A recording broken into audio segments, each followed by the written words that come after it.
would you do if you accidentally discovered the house next door was occupied by something not human?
Welcome to Fright Night. Fright Night hit screens in the USA in August of 1985, with a UK release in April of '86. A surprise hit for Columbia Pictures, it had a production budget of $9 million and made 7 of that back in its opening weekend in the United States alone. Written and directed by actor-turned-director Tom Holland, who was and still is an avid horror movie fan.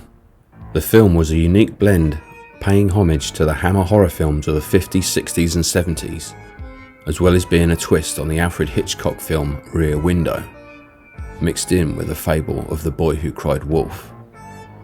Tom had grown disillusioned with the current state of horror movies, as the main output of the time was slasher movies based on the earlier success of John Carpenter's Halloween. He wanted to bring back and revive the classic characters he had grown up watching, which had fallen out of popularity and were often only depicted for the sake of comedy. Fright Night follows teenage horror fan Charlie Brewster, who discovers that his new next-door neighbour Jerry Dandridge is a vampire. The guy did have fangs, and a bat did fly over my head, and a second later, he stepped out of the shadows. Now, don't you see what that means? Wait, let me guess. What? He's a vampire. A what? A what? A vampire. Damn it, haven't you listened to anything I've said? After failing to convince his mother and his friends, he contacts the police, who are investigating the recent murders and decapitations of 2 local women, one of which Charlie witnesses entering his neighbour's premises. After listening to Charlie's seemingly absurd story, the police are no longer interested and think that Charlie's viewing of many horror films have led to his imagination going too far. With no one to believe him, and following an altercation with his vampire neighbour, Charlie's friends become concerned about his behaviour and contact one of Charlie's heroes, TV horror host Peter Vincent. They pay Peter to arrange a meeting with both Charlie and his neighbour in an attempt to prove to Charlie that Jerry isn't a vampire. Peter arrives at the meeting reluctantly, as he doesn't believe the story either, but is swayed by the money to do so, and ends up leaving quickly after discovering that Jerry is in fact a vampire. He didn't cast a reflection in my mirror. Satisfied now? From that point on, Jerry pursues everyone involved, turning Ed and then Amy, following his seduction of her as she reminds him of a long-lost love from the past, a direct reference to Bram Stoker's Dracula.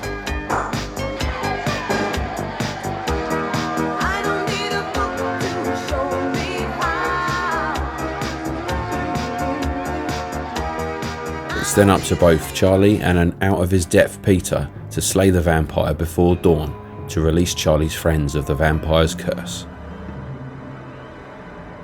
Roddy McDowall plays down-and-out horror star Peter Vincent. Roddy was best known for his roles in the Planet of the Apes movies. Chris Sarandon plays Jerry Dandridge, a role he was reluctant to play due to the reputation of horror films at the time. Hello, Charlie. After seeing Tom Holland's script though, he could see the potential and was glad to be on board. Chris later worked with Tom Holland again, a few years later on Child's Play. Chris also had memorable roles in films such as The Princess Bride, and also voiced the character of Jack Skellington in Tim Burton's stop-motion animation The Nightmare Before Christmas. William Ragsdale plays the role of Charlie Brewster, a new, young screen actor at the time. William was cast for his look of innocence and also his acting experience in theatre. Williams continued his career on Broadway and also has an extensive career in television. Amanda Bierce played the role of Charlie's girlfriend Amy. Amanda's background was television, which she continued successfully following Fright Night. Evil Ed was played by Stephen Jeffries, also from a background in Broadway. Stephen went on to star in several other horror films of the 80s, but none as successful as Fright Night. Stephen's career took an unexpected turn in the 90s, where he became a prolific gay porn star. Richard Edlund's special effects company Boss Films provided the special effects and makeup, shortly after their work on Ghostbusters. FX legends Steve Johnson and Randy Cook led the team, tasked with creating outstanding effects on a low budget.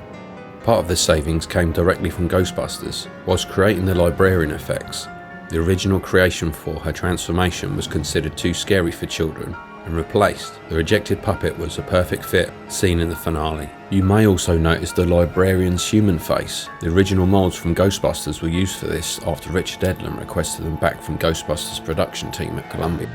One of the most impressive effects was the transformation from wolf to human. Transformation effects had the benchmark set with the films such as American Werewolf in London and The Howling. Fright Night attempted to turn that on its head and featured the transformation from wolf back to human.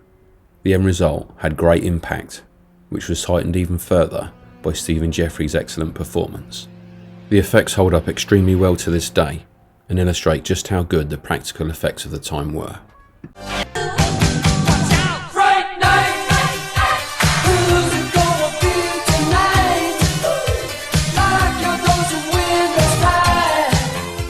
Record company Entrada released Brad's score for the first time in 2011. A limited release, this now commands a high price on the secondary market. With the success of the film, a sequel was put into production. Tom Holland did not return to direct after disagreements with the studio. He felt the only intention was to cash in on the success of the original for as cheap as possible. Director Tom Holland was replaced by Halloween sequel director Tommy Wallace. The only actors to return to Part 2 were Roddy McDowall and William Ragsdale. Prior to production, the rights to the franchise had changed hands and ended up with distribution company Live Entertainment. After the company's executive director, Jose Mendez, was brutally murdered along with his wife by his two sons, the film lost its original plan for wide distribution and was only released in 2 theatres in the USA. And it also had a limited exhibition in cinemas outside of the US. Most people were not aware the sequel existed until they discovered it on the shelves in their local VHS rental store. The story saw the cousin of Jerry Dandridge come to claim her revenge on both Charlie and Peter Vincent for the events that took place in the first film. The film was okay, but as most sequels do, it lacked the heart and freshness of the original. After 20 years, the franchise rights would change hands again and ended up with DreamWorks. A remake was released in 2011 with Colin Farrell taking the role of Jerry Dandridge and David Tennant playing the role of Peter Vincent. The film wasn't bad, although it lacked the magic and charm of the original. A sequel to the remake was released straight to video a few years later. However, rather than a continuation, it was a retelling of the original story, with the Jerry Dandridge character being a female schoolteacher. Fright Night remains a fun and highly enjoyable horror flick, with a perfect blend of genuine scares and laughs. A great formula that the horror films of today could learn a lot from. The film is an extremely well-made homage to the horror films of the past, made with great care to have a laugh, but not at the expense of the genre itself. It had great impact upon its release and still remains a cult classic. If you're looking for a film to watch this Halloween, you can't go wrong with Fright Night.